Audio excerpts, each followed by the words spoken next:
Dear students, good morning one and all. In today's class onwards, uh, we will engage with the third semester political science classes, and it is related with the first module is deals with federalism, Indian federalism, center-state relations, constitutional provisions, etc., etc. So before studying about Indian federalism, you should have a background about federalism, the term federalism in general. Okay. അപ്പോൾ നമ്മുടെ fourth semester political science ക്ലാസ്സിലേക്ക് നമ്മൾ third semester political science ക്ലാസ്സിലേക്ക് നമ്മൾ കിടക്കുകയാണ്. അപ്പം Indian constitution and political dynamics, federal dynamics and decentralisation എന്നതാണ് നമ്മുടെ ഇതിൻ്റെ പേര്. എൻ്റെ സിലബസ് ഞാൻ തന്നിട്ടുണ്ട് നിങ്ങൾക്ക്, അല്ലേ? ഇല്ലെങ്കിൽ നിങ്ങൾ എന്നോട് ചോദിച്ചോണം. ഞാൻ കഴിഞ്ഞ ദിവസം ഗൂഗിൾ ക്ലാസ് റൂമിലോട്ട് സെൻഡ് ചെയ്തിട്ടുണ്ട്. ഇനി ആർക്കെങ്കിലും സിലബസിനെ പറ്റി ഡൗട്ട് ഉണ്ടെങ്കിൽ എന്നോട് ചോദിച്ചോണം. അപ്പം നമ്മൾ പതുക്കെ നമ്മുടെ തേർഡ് സെമസ്റ്റർ ക്ലാസ് സ്റ്റാർട്ട് ചെയ്യാണ്. ഫസ്റ്റ് മൊഡ്യൂൾ തന്നെ ഫെഡറൽ ഗവൺമെൻറ്റിനെ പറ്റിയും ഫെഡറലിസത്തെ പറ്റിയൊക്കെ തന്നെയാണ്. So before you studying about Indian federalism, you should have A background about federalism in general, അല്ലേ? എന്താണ് ഫെഡറലിസം? നിങ്ങൾക്കറിയാവോ എന്താണ് ഫെഡറലിസം എന്ന് പറഞ്ഞാൽ? അപ്പോൾ ഫെഡറലിസം എന്ന് പറഞ്ഞാൽ തന്നെ അർത്ഥമാക്കുന്നത് സെൻട്രൽ ഗവൺമെൻറ്റും സ്റ്റേറ്റ് ഗവൺമെൻറ്റും തമ്മിലുള്ള ഡിവിഷൻ ഓഫ് പവറാണ്, അല്ലെങ്കിൽ കേന്ദ്ര ഗവൺമെൻറ്റും സംസ്ഥാന ഗവൺമെൻറ്റുകളും തമ്മിലുള്ള അധികാര വിഭജനം. മനസ്സിലായല്ലോ? If there is division of powers between the central government and state government, it is called federalism, അല്ലേ? ഇപ്പോൾ കേന്ദ്ര ഗവൺമെൻറ്റും സംസ്ഥാന ഗവൺമെൻറ്റുകളും തമ്മിലുള്ള അധികാര വിഭജനം. ഇപ്പം ഇന്ത്യയൊക്കെ ഒരു ഫെഡറൽ കൺട്രിയാണ്, അല്ലേ? ഉദാഹരണത്തിന് സെൻട്രൽ ഗവൺമെൻറ് കയ്യിലാണ് ഇന്ത്യൻ റെയിൽവേ ഉള്ളത്. അതേസമയം സ്റ്റേറ്റ് ഗവൺമെൻറ് കയ്യിലാണ് പോലീസ് ഡിപ്പാർട്ട്മെൻറ്റും നമ്മുടെ അതുപോലുള്ള ഇത്തരം കാര്യങ്ങൾ, അല്ലേ? സംസ്ഥാന ഗവൺമെൻറ് കയ്യിലുള്ള ചില കാര്യങ്ങൾ, അല്ലേ? Police department, law and order, അല്ലേ? ക്രമസമാധാന പാലനം, ഇങ്ങനെയൊക്കെയുള്ള ഹെൽത്ത്, അല്ലേ? ഇത് ഹെൽത്ത് കേന്ദ്രത്തിലും ഉണ്ട്. എഡ്യൂക്കേഷനും ഈ പറഞ്ഞ പോലെ കേന്ദ്രത്തിലും സ്റ്റേറ്റിലും അതുമായി ബന്ധപ്പെട്ട മന്ത്രിമാരുണ്ട്. കൃഷി, അതും കേന്ദ്രത്തിലും സംസ്ഥാനത്തും ഉണ്ട്. രണ്ടുപേർക്കും, അല്ലേ? കേന്ദ്രത്തിലും ഉണ്ട് കൃഷിമന്ത്രി, സംസ്ഥാനത്തും ഉണ്ട്. അതുപോലെ ഇപ്പം പോലീസ് എന്ന് പറഞ്ഞാൽ അത് സ്റ്റേറ്റ് ഗവൺമെൻറ്റിന് വേണ്ടി തന്നെ ഉള്ളതാണ്, അല്ലേ? ഇപ്പോൾ ഇന്ത്യൻ റെയിൽവേ എന്ന് പറഞ്ഞാൽ നമുക്കറിയാം അത് കേന്ദ്ര ഗവൺമെൻറ് അബ്സലൂട്ട് എക്സ്ക്ലൂസീവ് കൺട്രോൾ ജൂറിസ്ഡിക്ഷനിൽ വരുന്ന കാര്യമാണ്. Okay, let's discuss. അപ്പോൾ നിങ്ങൾ അതിൻ്റെ ടെക്സ്റ്റ് എല്ലാവരും മേടിച്ചോണം. ഇംഗ്ലീഷ് ടെക്സ്റ്റ് തന്നെ വാങ്ങാൻ ശ്രദ്ധിക്കുക. Federal government. The word federation is derived from the Latin word foedus, which means treaty or agreement. ഇപ്പോൾ ഫോഡസ് എന്ന ലാറ്റിൻ വേർഡിൽ നിന്നാണ് ഫെഡറലിസം എന്ന ഫെഡറേഷൻ എന്ന വാക്ക് തന്നെ ഉണ്ടായിരിക്കുന്നത്. അതിൻ്റെ അർത്ഥം ട്രീറ്റി ഓർ അഗ്രിമെൻറ്റ്, സന്ധി അല്ലെങ്കിൽ ഉടമ്പടി എന്നുള്ള അർത്ഥമാണ് അതിനുള്ളത്. അണ്ടർലൈൻ ചെയ്തോണം. അപ്പം ഇതിനകത്ത് പേജ് നമ്പർ പഴയ ടെക്സ്റ്റാണ് നിങ്ങളുടെ കയ്യിലുള്ള പേജ് നമ്പർ 99 കേട്ടോ, 99. Federation is a complex, legalistic, constitutional and always conscious creation. It is a form of government and stands for devolution of authority and decentralization in administration. അപ്പം അധികാരം ഡിവോൾവ് ചെയ്ത് കൊടുക്കുക, അല്ലെ? താഴെത്തട്ടിലേക്ക് ഡീസെൻട്രലൈസ് ചെയ്ത് കൊടുക്കുക, അല്ലേ? അങ്ങനത്തെ ഒരു ഗവൺമെൻറ്റിനെയാണ് ഇവിടെ ഉദ്ദേശിക്കുന്നത്. Its basic feature is the clear-cut division of power between two sets of government, that is central government and state or regional governments. In this system, each government is independent of the other in its own sphere of activity. അപ്പോൾ കേന്ദ്ര ഗവൺമെൻറ്റും സംസ്ഥാന ഗവൺമെൻറ്റുകളും തമ്മിലുള്ള അധികാര വിഭജനം, അതോടൊപ്പം each government is independent of the other in its own sphere of activity, അല്ലേ? Each government is independent on its own sphere of activity, അല്ലേ? അതിൻ്റേതായ മേഖലകളിൽ ഓരോ ഗവൺമെൻറ്റും ഇൻഡിപെൻഡൻ്റാണ്, സ്വതന്ത്രമാണ്, അല്ലേ? കേന്ദ്രത്തിൻ്റേതായ കാര്യങ്ങളിൽ തീരുമാനമെടുക്കാം. സംസ്ഥാനത്തിന് കൊടുത്തിട്ടുള്ള കാര്യങ്ങൾ, സ്റ്റേറ്റ് ലിസ്റ്റിൽ പറഞ്ഞിട്ടുള്ള കാര്യങ്ങളിൽ സംസ്ഥാനത്തിന് നിയമനിർമ്മാണവുമായി മുന്നോട്ട് പോകാൻ സാധിക്കും. According to Casey, where in a federation consists the powers of the government are divided between a government for the whole country and the government for parts of the country in such a way that each government is legally independent within its own sphere. It is a common solution to the problem of arranging the territorial distribution of power. It is a common solution to the problem of arranging the territorial distribution of power. അപ്പം രാജ്യത്ത് തന്നെ പല അധികാര കേന്ദ്രങ്ങളായി വിഭജിക്കുമ്പോൾ അല്ലേ, പല പ്രദേശങ്ങളായി പല സംസ്ഥാനങ്ങളായി കേരളം, തമിഴ്നാട്, മഹാരാഷ്ട്ര പോലുള്ള സംസ്ഥാനങ്ങളായി നമ്മൾ വിഭജിച്ച് ഇന്ത്യ എന്ന വലിയ രാജ്യത്ത് നിൽക്കുമ്പോൾ അല്ലേ, എല്ലാത്തരം പ്രശ്നങ്ങൾക്കും പ്രോബ്ലംസിനുമുള്ള ഒരു സൊല്യൂഷനാണ് ഫെഡറലിസം അല്ലേ. അപ്പം അത് ജാതിമത വർഗ ചിന്തകളാകട്ടെ, പ്രാദേശികപരമായ അസമത്വങ്ങളാകട്ടെ, അങ്ങനെ ഒട്ടുമിക്ക അസമത്വങ്ങൾക്കുമെതിരെ ഒരു സൊല്യൂഷൻ അഥവാ പരിഹാരമാണ് ഫെഡറലിസം എന്ന് നമുക്ക് പറയാൻ സാധിക്കും. There are two ways of making a federal form of government. The first way is that of surrendering the sovereign status of the independent states and recognizing a central authority as the sovereign. In the case of USA, when the representatives of 13 nations met in Philadelphia in 1776 to create the world's first and most influential federation.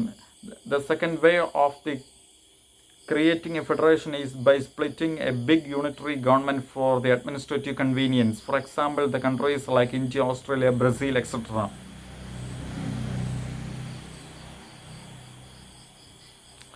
അപ്പം ഒന്നെങ്കിൽ അല്ലേ എല്ലാ സംസ്ഥാനങ്ങളും ചേർന്ന് അവരുടെ അധികാരങ്ങൾ surrender ചെയ്ത് central ഗവൺമെൻറ്റിനെ ഏൽപ്പിക്കുക. അത് ഒന്നാമത്തെ രീതിയിൽ ഫെഡറലിസം കൊണ്ടുവരുന്നത്. സെക്കൻഡ് വേ ആണെങ്കിൽ of the creating a federation is by splitting a big country, ഒരു വലിയ രാജ്യത്തെ സ്പ്ലിറ്റ് ചെയ്യുക, ചെറിയ കഷ്ണങ്ങളായി സ്പ്ലിറ്റ് ചെയ്യുക ഫോർ ദ അഡ്മിനിസ്ട്രേറ്റീവ് കൺവീനിയൻസ്, ഭരണ സൗകര്യത്തിന് വേണ്ടി. For example the countries like India, Australia, ബ്രസീലൊക്കെയാണ് വലിയ രാജ്യങ്ങൾ. അതിനെ പല സംസ്ഥാനങ്ങളായിട്ട് ഭരണ സൗകര്യത്തിന് വേണ്ടി നമ്മൾ സ്പ്ലിറ്റ് ചെയ്ത് ഡിവൈഡ് ചെയ്ത് കൊണ്ടുപോയിരിക്കുകയാണ് അല്ലേ. ബേസിക് ഫീച്ചേഴ്സ് ഓഫ് ഫെഡറേഷൻ്റെ അടിസ്ഥാന സവിശേഷതകൾ: ഡിവിഷൻ ഓഫ് പവേഴ്സ്, അധികാര വിഭജനം; റിട്ടൺ കോൺസ്റ്റിറ്റ്യൂഷൻ, ഒരു എഴുതപ്പെട്ട ഭരണഘടന ഉണ്ടായിരിക്കണം; ഫെഡറൽ ജുഡീഷ്യറി അല്ലേ, കേന്ദ്രത്തിലും സംസ്ഥാനത്തിലും സുപ്രീം കോടതിയും ഹൈക്കോടതിയും ഉണ്ടായിരിക്കണം; സെപ്പറേറ്റ് ഗവൺമെൻറ്, രണ്ട് തരം ഗവൺമെൻറ്, കേന്ദ്രത്തിലൊരു ഗവൺമെൻറ്, സംസ്ഥാന ഗവൺമെൻറ്; ഭരണഘടന റിജിഡായിട്ട് എഴുതി വെച്ചിരിക്കുക അല്ലേ. ഫെഡറലിസം പോലുള്ള കാര്യങ്ങൾ എളുപ്പത്തിൽ അമെൻഡ് ചെയ്ത് കളയാതിരിക്കാൻ വേണ്ടി റിജിഡായിട്ട് ഒരു ഭരണഘടന അല്ലേ. പിന്നെ ലിമിറ്റഡ് ആൻഡ് കോൺസ്റ്റിറ്റ്യൂഷണൽ ഗവൺമെൻറ്, ഭരണഘടനയെ അനുസരിച്ച് മുന്നോട്ട് പോകുന്ന ഒരു ഗവൺമെൻറ്, പരിമിതമായ ഗവൺമെൻറ്; ബൈ ക്യാമറൽ ലെജിസ്ലേച്ചർ നമുക്കറിയാം, 2 ചേംബറുള്ള നിയമനിർമ്മാണ സഭ അല്ലേ. Indian parliament is a bicameral legislature because it consist of Lok Sabha, 2 houses.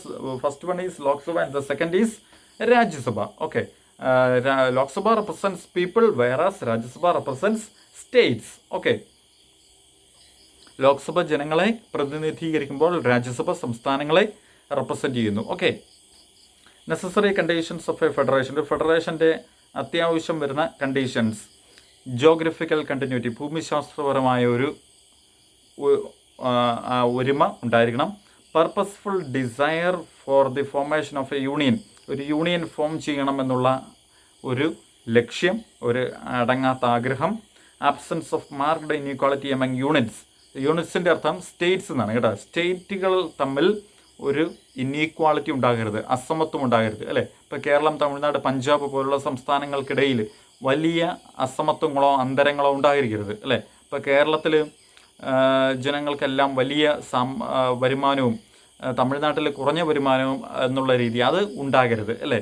എല്ലാവർക്കും ഒരേപോലെ അല്ലേ, എല്ലായിടത്തും ഒരേപോലത്തെ ക്ഷേമവും വികസന പ്രവർത്തനങ്ങളും ജനക്ഷേമ പ്രവർത്തനങ്ങളും എല്ലായിടത്തും ഒരേപോലെ ഉണ്ടാകണം അല്ലേ. എല്ലാവർക്കും തൊഴിൽ, കേരളത്തിലുള്ള ജനങ്ങൾക്ക് മാത്രം തൊഴിൽ കിട്ടിയിട്ട് കാര്യമില്ല അല്ലേ. തമിഴ്നാട്ടിലെ ആന്ധ്രയിലെയും ജനങ്ങൾക്ക് തൊഴിൽ ഉണ്ടാകണം അല്ലേ. എല്ലാവർക്കും വിദ്യാഭ്യാസം, കേരളത്തിലുള്ളവർക്ക് നല്ല എഡ്യൂക്കേഷൻ ഉണ്ട്, പക്ഷേ മറ്റ് സംസ്ഥാനങ്ങൾ, ബീഹാർ പോലുള്ള സംസ്ഥാനങ്ങളിൽ എഡ്യൂക്കേഷൻ കുറവാണ്. അപ്പോൾ അങ്ങനെ ഉണ്ടാകാൻ അനുവദിക്കരുത് അല്ലേ. ഇതിനൊക്കെ വേണ്ടിയാണ് സംസ്ഥാനങ്ങൾ ശക്തമായി നിലനിൽക്കണമെന്ന് പറയുന്ന കാര്യം. Similarity of social and political institutions, സാമൂഹ്യ രാഷ്ട്രീയ സ്ഥാപനങ്ങൾ തമ്മിൽ എല്ലാ സംസ്ഥാനങ്ങളും ഒരേപോലെ ആയിരിക്കണം. ആഡ്വക്കേറ്റ് ഇക്കണോമിക് റിസോഴ്സസ്, പര്യാപ്തമായ സാമ്പത്തിക വിഭവങ്ങൾ, പണം, എല്ലാ സംസ്ഥാനങ്ങൾക്കും പണം ഉണ്ടായിരിക്കണം. പൊളിറ്റിക്കൽ എഡ്യൂക്കേഷൻ, രാഷ്ട്രീയ വിദ്യാഭ്യാസം, രാഷ്ട്രീയ ബോധം അല്ലേ, ഏത് ഗവൺമെൻറ്റിനെ ഞാൻ തിരഞ്ഞെടുക്കണം, ഏത് പാർട്ടിക്ക് വോട്ട് ചെയ്യണം, അല്ലേ, അഴിമതി ചെയ്യുന്നവർക്ക് ഞാൻ ഒരിക്കലും വോട്ട് ചെയ്യില്ല എന്നുള്ള ഒരു സ്ട്രോങ് ഡിറ്റർമിനേഷൻ നിങ്ങളെല്ലാവരും, ഞാനും നിങ്ങളും എടുക്കണം. കേരളത്തിലും തമിഴ്നാട്ടിലും ഒരിടത്തും ഇന്ത്യയിൽ ഒരിടത്തും അഴിമതി നടക്കരുത്. അഴിമതി നടത്തുന്നവന് ഞാൻ വോട്ട് കൊടുക്കത്തില്ല, അല്ലേ, വർഗീയത പറയുന്നവന് ഞാൻ വോട്ട് കൊടുക്കത്തില്ല, അക്രമ രാഷ്ട്രീയം, അല്ലേ, വെട്ടും കുത്തും കൊലപാതകവും, അല്ലേ, രാഷ്ട്രീയ പ്രതിയോഗികളെ, അല്ലേ, വടിവാളും ബോംബും ആയിട്ട് നടക്കുന്നവനെ ഞാൻ വോട്ട് കൊടുക്കത്തില്ല എന്നുള്ള ഉറച്ച തീരുമാനം, അല്ലേ, രാജ്യസ്നേഹികളായ രാഷ്ട്രീയക്കാർക്ക്, അഴിമതി ഇല്ലാത്ത രാഷ്ട്രീയക്കാർക്ക് ഞാൻ വോട്ട് ചെയ്യൂ എന്നൊരു ഉറച്ച ഡിറ്റർമിനേഷൻ നിങ്ങൾക്ക് വേണം. നമ്മുടെ വികസനം, അല്ലേ, അടിസ്ഥാന സൗകര്യ വികസനം, റെയിൽവേ വികസനം, മറ്റ് ഗതാഗത വികസനം, ടെലികോം വികസനം, അടിസ്ഥാന സൗകര്യ വികസനം, റോഡ് വികസനം എന്ന് വേണ്ട വിദ്യാഭ്യാസം, ആരോഗ്യം, എല്ലാ രംഗത്തും നമ്മൾ നമ്പർ 1 ആയിട്ട് നിൽക്കണം എന്നൊരു, അല്ലേ, അത് പ്രപ്പോസ് ചെയ്ത് അത് മുന്നോട്ട് വയ്ക്കുന്ന രാഷ്ട്രീയ പാർട്ടിക്ക് ഞാൻ വോട്ട് ചെയ്യുകയുള്ളൂ എന്നൊരു തീരുമാനം എല്ലാവർക്കും വേണം. National feeling among the people, ജനങ്ങൾക്കിടയിലൊരു ദേശീയ ബോധം, നമ്മളെല്ലാവരും ഇന്ത്യക്കാരാണെന്നൊരു ബോധമുണ്ടെങ്കിലേ ഇന്ത്യയിലെ ഫെഡറലിസം ഫ്ലറിഷ് ചെയ്ത് മുന്നോട്ട് പോവുകയുള്ളൂ. Political motifs and economic incentives, അല്ലേ, അത് വലിയ ഒരു ഇതല്ല, രാഷ്ട്രീയ ലക്ഷ്യങ്ങളാണ്. ഇനി ഫെഡറേഷൻ്റെ മെറിറ്റ്സും ഡിമെറിറ്റ്സും കൂടെ എന്ന് പറഞ്ഞിട്ട് നമുക്ക് ഇന്നത്തെ ക്ലാസ് വൈൻഡപ്പ് ചെയ്തേക്കാം. First one, merits of federation. It reconciles national unity with regional autonomy, അല്ലേ, ദേശീയ ഐക്യത്തെ പ്രാദേശിക സ്വയംഭരണവുമായി അനുരഞ്ജിപ്പിക്കുന്നു, അല്ലേ. പിന്നെ അതോടൊപ്പം it provide safeguard against powerful neighbours, കരുത്തരായ നമ്മുടെ അയൽ രാജ്യങ്ങൾ, അല്ലേ, ചൈനയും പാകിസ്ഥാനും പോലുള്ള അയൽ രാജ്യങ്ങളിൽ നിന്ന് നമ്മളെ സംരക്ഷിക്കണമെങ്കിൽ നമ്മളെല്ലാം ഒറ്റക്കെട്ടായിട്ട്, ഇന്ത്യക്കാരെ എല്ലാ സംസ്ഥാനങ്ങളും ഒറ്റക്കെട്ടായിട്ട് ഒരു ഫെഡറലിസത്തിൽ, ഒരു യൂണിറ്റിയിൽ നിൽക്കണം. Okay. It is economically advantages, സാമ്പത്തികമായി ഇത് നല്ലതാണ്.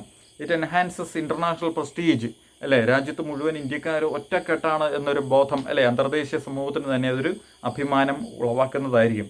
It leads to administrative efficiency, അല്ലേ, ഭരണ കാര്യക്ഷമത, അല്ലേ, എല്ലാ 28-29 സംസ്ഥാനങ്ങളുണ്ടെങ്കിൽ അവിടെ എല്ലാവരും, അല്ലേ, അല്ലാതെ ഒരൊറ്റ സെൻട്രൽ ഗവൺമെൻറ് തന്നെ എല്ലായിടത്തും വികസനം എത്തിക്കണമെന്ന് പറഞ്ഞാൽ നടക്കുന്ന കാര്യമില്ല, അല്ലേ. Development should reach the nook and corner of a country, അല്ലേ, ഒരു രാജ്യത്തിൻ്റെ മുക്കിലും മൂലയിലും വികസനം എത്തണം. Development should reach the nook and corner of a state, അല്ലേ, ഒരു രാഷ്ട്രത്തിൻ്റെ മുക്കിലും മൂലയിലും വികസനം എത്തിക്കണമെങ്കിൽ അവിടെ ഒരൊറ്റ കേന്ദ്ര ഗവൺമെൻറ് മാത്രം പോരാ, അവിടെ ഈ പറയത്തക്ക സംസ്ഥാന ഗവൺമെൻറ്റുകളും വേണം, അതോടൊപ്പം പഞ്ചായത്ത്, നഗരസഭ പോലുള്ള പ്രാദേശിക ഗവൺമെൻറ്റുകൾ കൂടി ഉണ്ടായിരിക്കുകയും ചെയ്യണം. Okay. It stimulates people's interest, ജനങ്ങളുടെ താല്പര്യങ്ങളെ അത് ഉത്തേജിപ്പിക്കുന്നു. It checks despotic tendencies of the central government, കേന്ദ്ര ഗവൺമെൻറ് ഡെസ്പോട്ടിക് ആയിട്ട്, അല്ലേ, അല്ലെങ്കിൽ ഒരു തോന്നിയവാസം പോകുവാൻ സെൻട്രൽ ഗവൺമെൻറ്റിനെ അനുവദിക്കരുത്. It is more suitable for the big countries, വലിയ രാജ്യങ്ങൾക്ക് ഇത് വളരെ സ്യൂട്ടബിളാണ്, അനുയോജ്യമാണ്. It is more suitable for the local and regional needs, പ്രാദേശിക താല്പര്യങ്ങളെ സംരക്ഷിക്കുന്നതിന് ഇത് അത്യാവശ്യമാണ്. It provides training in local self government, തദ്ദേശ സ്വയംഭരണ സ്ഥാപനങ്ങളിലെ ജനപ്രതിനിധികൾക്ക് ട്രെയിനിങ് കൊടുക്കുന്നുണ്ട്. It serves as a model for ഒരു വേൾഡ് ഗവൺമെൻറ്, ഒരു വേൾഡ് ഗവൺമെൻറ് എന്ന നിലയിൽ ഒരു മോഡലാണിത്. Good for economic and cultural progress, സാമ്പത്തിക സാംസ്കാരിക പുരോഗതിക്ക് ഫെഡറലിസം വളരെ നല്ലതാണ്, അല്ലേ. കേരളത്തിൻ്റെ സാംസ്കാരിക തനിമ ഉയർത്തിപ്പിടിക്കുന്നതിനോടൊപ്പം തമിഴ്നാടിൻ്റെയും കർണാടകയും ജമ്മു കാശ്മീരിൻ്റെയും ഒക്കെ സാംസ്കാരിക, സാമൂഹിക, സാമ്പത്തിക കാഴ്ചപ്പാട് നമ്മൾ ഉയർത്തിപ്പിടിക്കുക തന്നെ വേണം. ഓക്കെ. അപ്പം ഇന്നത്തെ ക്ലാസ് നമുക്കിപ്പം വൈൻഡപ്പ് ചെയ്യാം. നമുക്ക് ഫെഡറലിസം ജസ്റ്റ് ഒന്ന് തുടങ്ങി വെക്കുക എന്നേ ഉള്ളൂ. അപ്പോൾ 3rd സെമസ്റ്ററിലോട്ട് എല്ലാവരെയും ഒരിക്കൽ കൂടി പൊളിറ്റിക്കൽ സയൻസ് ക്ലാസ്സിലേക്ക് സ്വാഗതം ചെയ്യുന്നു. Okay, we will continue on the next class. Stay tuned. Thank you.